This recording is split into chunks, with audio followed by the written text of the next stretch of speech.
So this is not normal beekeeping attire, but it is a little bit too hot. Summer beekeeping attire. Summer beekeeping. So if you see me run,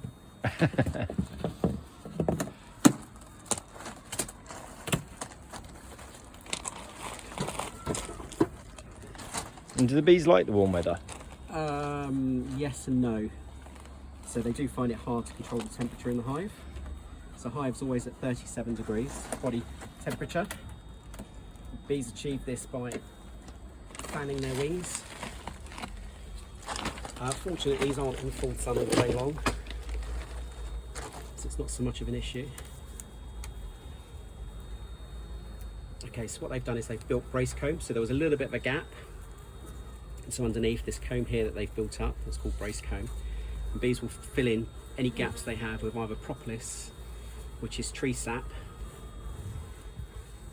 or wax as brace comb.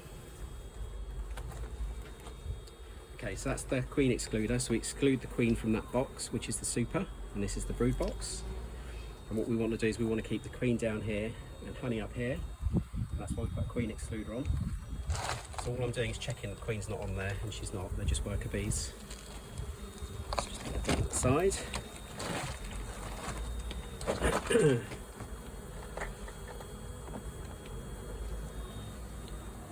So I'll take one frame out to make some room for me. As you can see, the heat has Melted the glue. Yeah. Something else to get that together again. So I'm just trying to see how they've expanded.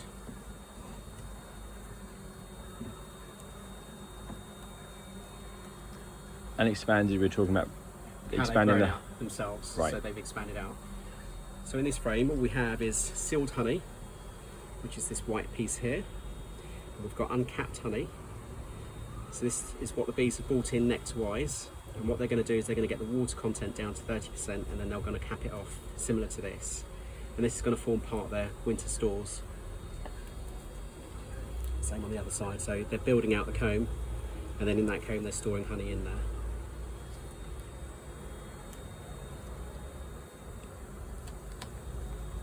As you can see, the smoke we gave them has made them nice and calm, so there's no bees flying up, just flying about in their normal business. But what we can see is that some of them here are all taking up the honey because they're thinking, oh, we might need to leave because there was smoke, which means there's fire. Okay, so we've got some sealed brood here, and inside here we've got eggs. We've got 1 or 2 bits of larvae in there as well. So they're effectively baby bees being made. Same on the other side, so we have some uncapped brood and some sealed brood as well. And we have a queen as well. Where's the queen? She's just there.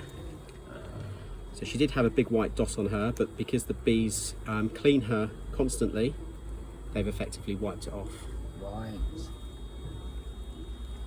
So the queen lays eggs, she's fed by the workers, she's cleaned by the workers, and the workers effectively control her. They tell her what she needs to do, where she needs to be, and how she needs to do it. Which is an odd scenario because the workers only live 6 weeks in the summer and up to 4 months in the winter. So here we have sealed brood. Just trying to see if we've got any larvae in here to show you. Not much. So because we've gone over the peak of midsummer, the laying pattern is going to be less and less as she starts to wind down for the winter. And then what will happen in September and October is that she'll lay her winter bees, which is slightly different. So they're slightly bigger and they're slightly furrier, which makes them more robust for the winter. And will those ones still only live 6 months? Or 6 weeks, did you say? Winter bees will last longer, so they'll last up to 4 months. Right. So they'll take them through until March time. Well, February is when they start laying it, or the queen will start laying in earnest. Once the snowdrops start coming out, and she'll start building up the population again. And these holes in the cone, is that just... So that's bees making room for them to be able to pass from one frame to another. Oh, I see. So literally tunnelling. They literally tunnel their way through. Okay, so that's all looking good. And what kind of things are you looking for? So what I'm looking for is so if I put this up, I'm looking at the brood and how the brood is set out, and I'm looking at where the queen has got larvae, or where there's larvae in there, that the larvae is not diseased in any way. Right. So I'm looking at the shape of them. So I don't know if you can zoom into that section there. There's some larvae in there, and they're C-shaped, and they've got segmentation, which is like the lines that you can see across them. It's a bit similar to a maggot, where you're looking at a maggot and how it crawls around the floor. You'll see the segmentation there. So I'm making sure that segmentation is right, and I'm looking at the colour of it. So that's pearly white, it's segmented, and they're in a C shape, which means that they're okay. The brood pattern is a bit patchy, but because with the hot weather, that could be the cause. But some of the other frames were full, so I'm happy that there's nothing wrong here.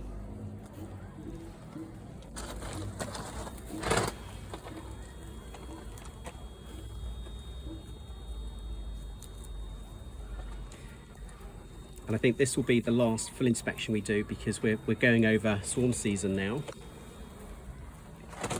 So this is less patchy, although it's a little bit patchy. So when I say patchy, you can see there's lots of different holes in different places.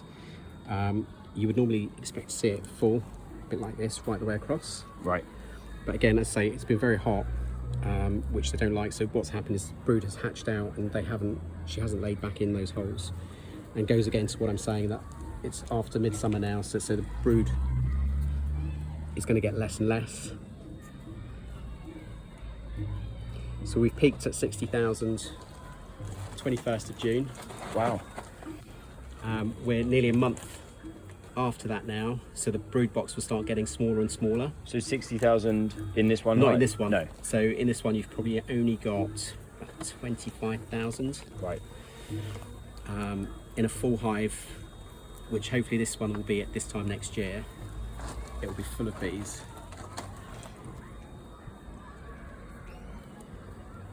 And so the numbers will start dropping now until you get to April. So here you've still got a combination of, I did see some drone in here, but not much. So drones being the male bees, what will happen in September is they'll all be kicked out the hive, and that'll be them for the season. And kicked out, just as in they've got to find somewhere else to live, or they just die? They'll die. Right. So they'll just rid the hive of drone, because ultimately a drone does nothing other than breed. So he's a drain on the hive. So if a hive is only building up, a bit similar to this one, so there aren't many drones in here. If it's only just building out, then they won't have many drones in here, and that's very much the case in here. There's one there. And where do the drones, the male bees, go? Do they just fly off and find a corner and die somewhere, or do they kind of exhaust themselves? You'll tend to find that the bees would have killed them before they've chucked them out. Right. It's very brutal. Yeah. Very, very brutal. So say there's not many drone in here. No. So this one, they're building out the comb. So this was one of the flat sheets that we had. We can see now, I'm not sure if you can see the 3D element of it. So it's flat there, they've built it out there. And in this top corner, they've stored pollen, which is all the different colours. There's some bright red in there. There's some yellow coming in, which I saw at the entrance. Some yellows down in the bottom corner here. And so all the drone bees that they'll kill off, yeah, their kind of carcasses just lay dead in there, or do they turn that into food, or?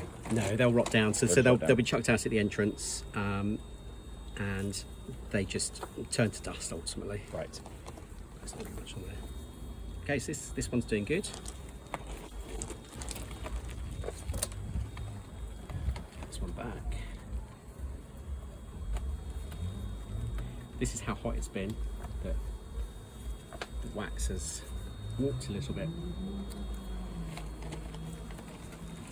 which is not ideal.